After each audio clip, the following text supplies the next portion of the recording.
महिला बुद्धिबळ विश्वचषक स्पर्धेच्या फायनलमध्ये भारताच्या 2 महिला एकमेकींशी भिडणार आहेत।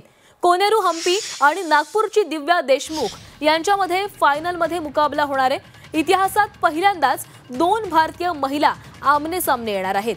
कोनेरू हम्पी विजयाची प्रबळ दावेदार मानली जात असली तरीही नागपूरच्या दिव्या देशमुखची स्पर्धेतील कामगिरी जबरदस्त राहिलेली आहे। त्यामुळे फायनलमध्ये दिव्या मोठा उलटफेर करण्याची शक्यता वर्तवली जाते।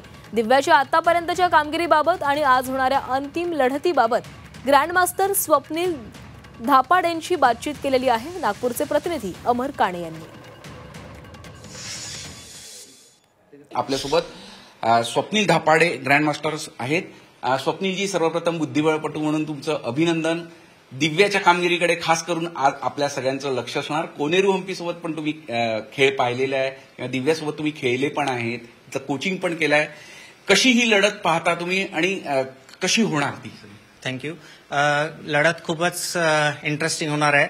एक आपल्या सगळ्यांसाठी चांगलं आहे की भारतातच वर्ल्ड कप येणार आहे, तर that is very very good.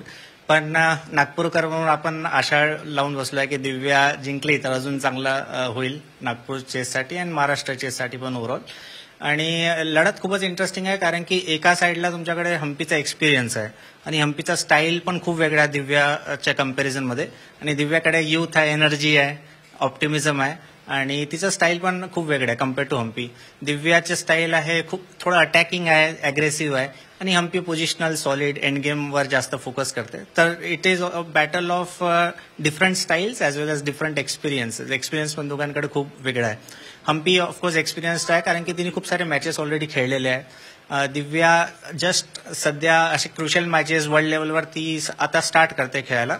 Of course तिच्याकडे पण क्रिटिकल राऊंडचा एक्सपिरियन्स खूप आहे, तर मला वाटतं खूप इंटरेस्टिंग मॅच होणार आहे। पण मला वाटतं की दिव्याचे चान्सेस जास्त प्रिफरेबल आहे आणि तेच होप करतोय की दिव्या जिंकेल। झी मीडियासाठी व्हिडिओ जर्नलिस्ट रत्नश्री सातपुतेसह अमर काणे, नागपूर।